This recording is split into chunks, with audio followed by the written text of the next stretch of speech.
The Portland Public School District has spent months focused on phones, all to see if there should be a specific or more stringent district-wide cell phone policy. Should students have them in school at all, and when would it be okay for them to use them? We've talked about this here on The Story before. Two Portland high schools, Grant and Cleveland, are requiring students to use Yonder pouches this year.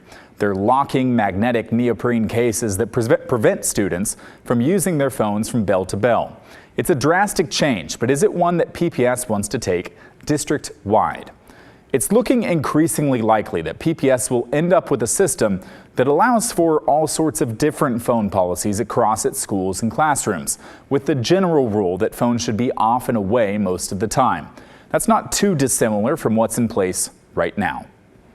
PPS surveyed more than 2,000 students about their devices.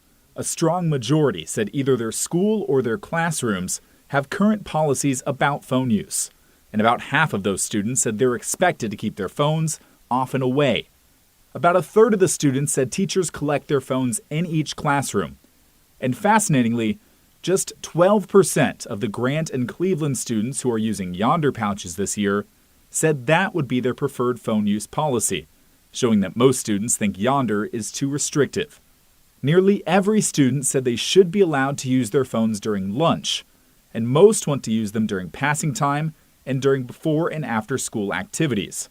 One Lincoln High School student explained to school board members why she wants the access to her phone outside of class. We do walk around a lot, and we're very close to downtown, and we have a really huge homeless problem. My mom does not let me go off campus because of that, and I think that having my phone, gives her a little extra security, and me too, to be able to walk off campus.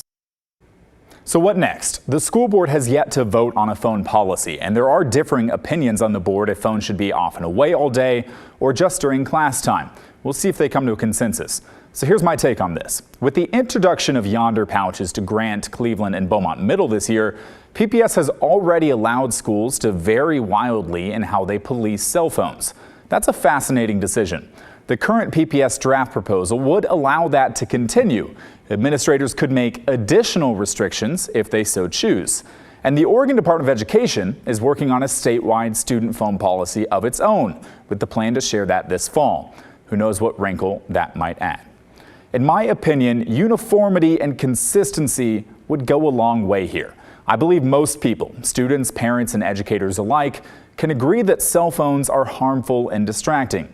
Research backs that up. The U.S. Surgeon General connected phones and social media to a youth mental health crisis earlier this year, calling for limited phone use in schools.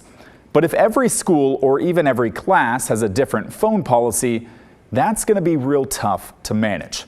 Teachers have already told me they're exhausted having to take on phones themselves, and it's too much to handle. Most importantly, I can't see how that creates an equitable learning environment for all students if different schools and classrooms vary. Students are clear they want access to their phones during lunch and extracurriculars, and for me that does make sense.